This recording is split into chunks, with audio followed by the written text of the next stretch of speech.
You know that question that every film fan gets asked, what is a film that everyone loves that you didn't love? One of the answers to that question for me is the first Quiet Place film. So keep that in mind when I say the following. Quiet Place Day 1, easily the best of the Quiet Place films so far. I really enjoyed the premise and the setting of this one. Seeing the alien invasion starting and the aliens arriving on Earth was just interesting to watch, and the city setting was utilised so well with this premise. I enjoyed the countryside, rural setting of the first two films, but with the mythology and the lore of this universe and the aliens, I personally felt they did a better job utilising the city premise in this one with all the intense sequences because of just how much opportunity for noise there is in the city. You don't realise just how much sound you actually make when you're just moving around on your day-to-day life. So when these characters are just creaking on a floorboard or just trying to open a tin of beans or something, they're just like, or even just taking a sip of your tea like. Once the invasion is kicked on and everyone figures out the no sound thing, listen to the ambient noise in the background during the scenes where they're sneaking about, and just listen to how New York City has gone so quiet. Very, very little sound. It's quite unsettling in a low-key kind of way. And once the invasion has started and everyone's making a little sound, the film relies very little on dialogue, and they have to convey a lot of things through the visuals and the sound design, which are impeccable, by the way.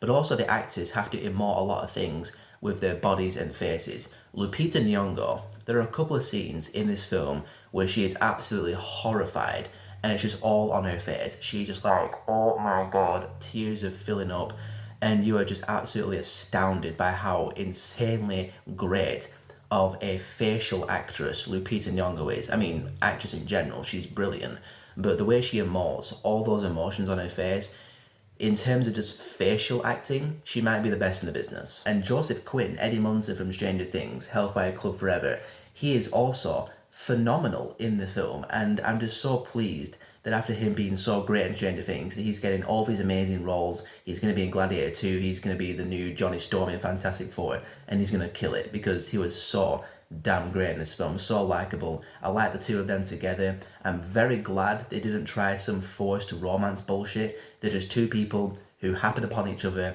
and they work together to survive. And there is something in entertainment about humans helping out other humans, people just coming together to help other people survive and live, that just gets to me.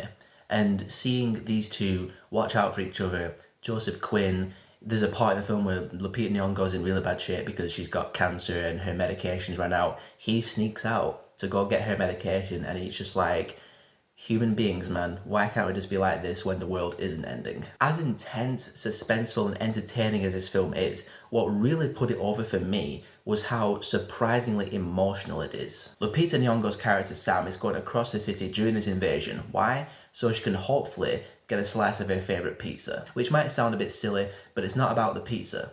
It's what the pizza represents. And what the pizza represents, I am not going to spoil for you because you should experience it for yourself.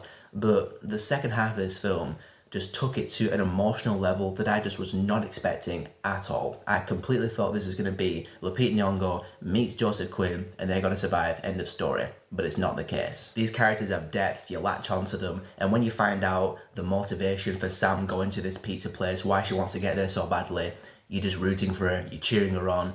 And there are some parts towards the end of this film where I was borderline tearing up.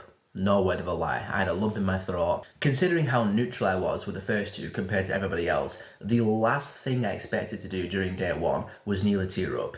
But the film goes there and it absolutely nails it. There are some scenes in this film of tenderness and emotion that honestly gave me Last of Us vibes. Both that and also some of the intense scenes also gave me Last of Us vibes. My expectations for day one were fairly muted, but the film really did surprise me a lot. I think they did the best job with the premise out of the three films so far. I think it's the most intense film of the series, it's the best acted film of the series, and it is easily the most emotional and moving and touching film of the series as well.